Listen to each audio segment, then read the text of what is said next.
నమస్తే. Welcome to Suman TV. నేను మీ యామ్ని. ప్రస్తుతం మనతో ఉన్నారు ప్రముఖ ఆధ్యాత్మికవేత్త, ప్రముఖ జ్యోతిష్య వాస్తు పండితులు మాడుగుల శివప్రసాద్ గురుగారు ఉన్నారు. వారితో మాట్లాడదాం. నమస్కారం గురుగారు. ఆశీర్వచనం తల్లి. గురుగారు, ఈ నెల అసలు మీనరాశి వారికి అండి ఏ విధంగా ఉంటుంది? ఈ రాశి వారు ఎలాంటి పరిహారం చేస్తే మంచిదండి? తాకట్టులో ఉన్న బంగారాన్ని విడిపించి ఆ రోజు ఆన్లైన్ రేటుకే మేము కొంటాం. Sharma gold company. శ్రీ మహాగణాధిపతయే నమః. ఐం మహాసరస్వత్యే నమః. శ్రీ లలితాంబికాదేవ్యే నమః. మీనరాశి వాళ్లకు ఈ ఫిబ్రవరి మాసం అంతా కూడా ఎలా ఉంటుంది అంటే, మీనరాశి వాళ్లకు ఏలినాటి శని అనేటువంటిది ఒకటి జరుగుతూ ఉంది అనేటువంటిది అందరికీ తెలిసిన విషయమే.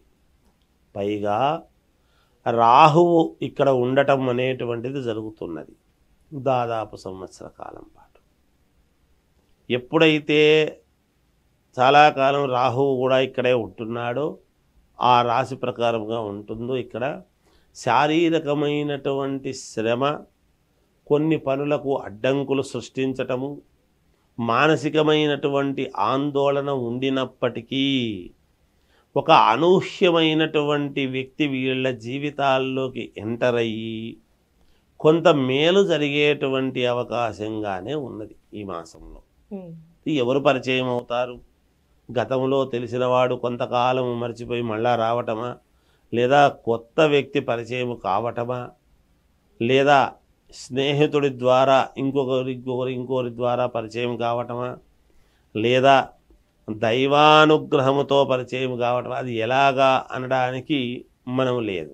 ఉన్న గ్రహస్థితుల దృష్ట్యా ఎవరో ఒక వ్యక్తి పరిచయం అయ్యి ఏదో రకంగా వీళ్లకు దోహదపడి ఆ విధంగా వీళ్ళు కొంచెము మార్పు పడవలసినటువంటి ఇబ్బందిని పడకుండా ఒక చేయూతను ఇచ్చి నేను ఉన్నాలే చూసుకుంటానులే అనేటువంటిది చెప్పి అభయం ఇచ్చి వాళ్ళ జీవితానికి కొంత ఊరట జరిగే విధముగా ఉండబోతున్నది మీనరాశి వాళ్లకు.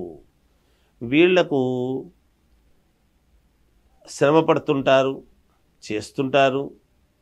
సరే, మామూలుగా రావాల్సినటువంటి ఆదాయం కంటే కొంత తక్కువ వస్తూ ఉంటుంది. అంటే రెగ్యులర్గా సంపాదించుకునేటువంటి దానికంటే కొంచెం తక్కువగా వస్తుంది. కించిత్ మనస్సులో క్లేశం తక్కువ ఉందే మనకు ఎలా అనేటువంటి కొన్ని ఉపయోగాలు, యోగాలు అనేటువంటివి కూడా వస్తాయి. అలా ఉన్నప్పుడు కొంత అనూహ్యముగా మళ్ళీ ఉన్న దాంట్లో ఏదో ఖర్చు పెట్టాల్సినటువంటి విధానం కూడా ఉంటుంది. అనవసరంగా ఖర్చు పెట్టాల్సి వచ్చిందే, ఉన్నది వచ్చేది తక్కువైంది, పెట్టేది ఎక్కువ అవుతున్నది అనేటువంటి మానసికమైన ఆందోళన ఉంటుంది గాక, శరీరాన్ని సమయానికి తినటం, సమయానికి నిద్ర అనేటువంటివి రెండు పాటించవలసినటువంటి అవసరం ఉన్నది. ఏదైనా మాట్లాడుతూ ఉన్నప్పుడు ఒకటికి రెండు సార్లు ఆలోచన చేసుకొని జాగ్రత్తగా మాట పెదవి దాటి బయటికి అంటే మేలు, వీళ్లకు శ్రేయోదాయకంగా ఉంటుంది వీళ్లకు. ఎందుకంటే ఆ మాట వీళ్లకు రేపొద్దున మళ్ళీ వీళ్ళకే చుట్టుకొని ఇబ్బంది కలిగేటువంటి విధానముగా ఉండబోతుంటుంది గాక. అందువల్ల కొంచెం జాగ్రత్తగా మాట్లాడితే మంచిది. అలానే ఇప్పుడు వ్యాపారస్తులకి ఏ విధంగా ఉంటుందండి? వ్యాపారస్తులకు మామూలుగా రెగ్యులర్గా వచ్చేటువంటి ఆదాయం వస్తుంది, ఎలాంటి ఇబ్బంది లేదు. కొత్త వ్యాపారాలు చేయాలి అనుకునేటువంటి వాళ్ళు కొంత వాయిదా వేసుకొని తర్వాత చేస్తే మేలు జరుగుతుంది. దూర ప్రయాణాలు చేయాలి అనుకునేటువంటి వాళ్ళు వాయిదాలు వేసుకొని మళ్ళీ నెలలో వస్తాములే అనుకుంటే మేలు అనేటువంటిది ఒకటి. ఇక విద్యార్థులు కొంచెం బాగా ఎక్కువ శ్రమపడి చదవాల్సినటువంటి అవసరము ఉన్నది. సినిమా రంగములో ఉండేటువంటి వాళ్ళు మేము చాలా శ్రమపడుతున్నాము, తగిన ఇది మాకు రాలేదు అనేటువంటి ఆందోళనలో ఉంటారు. వాళ్ళు ఉంటుంది, సహజం అది ఈ మాసం వాళ్ళదంతే. రాజకీయాలలో ఉండేటువంటి వాళ్ళు మాత్రం జాగ్రత్తగా దగ్గరికి వరకు వచ్చిండేటువంటి దాన్ని పోగొట్టుకునే అవకాశము ఉంటుంది, జాగ్రత్త పడాల్సిన అవసరం ఉంటుంది కాక. రియల్ ఎస్టేట్ వ్యాపారుల్లో కూడా దగ్గరికి వరకు వచ్చిండేటువంటి ఏవో చేజార్చుకునేటువంటి అవకాశాలు ఉంటాయి. వాళ్ళు కూడా కొన్ని జాగ్రత్తలు తీసుకోవాలి.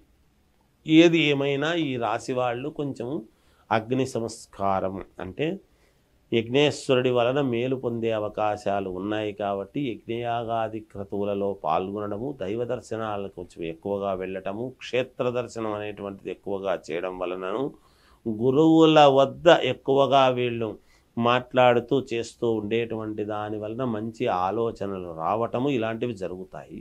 అవి చేసుకోవాలి. అలానే ఆరోగ్యం పరంగా ఈ రాశి వారికి ఏ విధంగా ఉంటుందండి? ఆరోగ్యపరంగా ఇబ్బంది ఏమీ లేదు, కానీ చిన్న చిన్న కాస్త ఏదో కొంచెం శరీరానికి అలసటలాగా ఉండవచ్చును. ట్యాబ్లెట్లు వేసుకుంటే మళ్ళీ బాగైంది అనేటువంటి మాట వస్తుంది, వింటారు, మేలు జరుగుతుంది కాక. గురుగారు, ఈ రాశి వారికి సంబంధించి పరిహారం అంటే ఏం చేయాలండి?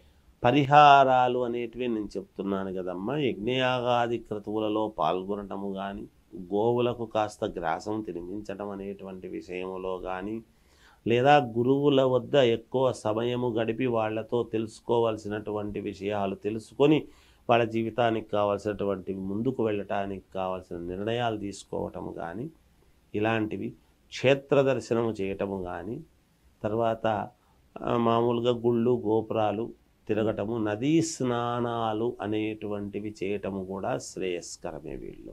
అలాంటివి చేసినా కూడా కొంత వీళ్ళ జీవితానికి ఒక మంచి మార్గము దొరుకుతుంది అని నా అభిప్రాయం. ఈ మాసం మాత్రమే కొంచెము దూర ప్రయాణాలు అవి చేయకుండా కొంచెము వీలు చూసుకొని తర్వాత వస్తాములే అని చేయటం ఇలాంటివి ఏవో జాగ్రత్తలు తీసుకుంటే చాలు. అంతకు మించినటువంటి ఇబ్బంది అనేటువంటిది అయితే ఏమీ ఉండదు. రావాల్సినటువంటి డబ్బులు రెగ్యులర్గా వచ్చేటువంటివి వస్తాయి, కానీ అధిక లాభాలు అనేటువంటివి ఉండకపోవచ్చు. కానీ కొంచెం ఖర్చులు కూడా ఉంటాయి. ఏదో అనూహ్యముగా ఉన్నట్టుండి 10 రూపాయలు ఖర్చు పెట్టాల్సినటువంటి అవసరం వస్తుంది. నేను చెప్పాను కదా, ఒక వ్యక్తి ఎవరో అనుకూలమైనటువంటి వ్యక్తి రావటము వలన కొన్ని బాధలు తగ్గవచ్చు. వీటిల్లో ఏదైనా కూడా కొత్త కొత్త ప్రయత్నాలు చేయాలి, ఏవో అవి చేయాలి ఇవి చేయాలి అనుకునేటువంటి వాళ్ళు మాత్రం చేయకుండా ఉంటే మంచిది. ఇక కోర్టు వివాదాలు ఏవైనా అవి ఇవి ఏమన్నా సమస్యలు ఉన్నాయి అనుకునేటువంటి వాళ్ళ జోలికి పోకుండా కొంచెం వాయిదాలు తీసుకుని ముందుకు వెళితే మేలు జరుగుతుంది గాక. చాలా చక్కగా తెలియజేశారు గురుగారు. ధన్యవాదాలండి.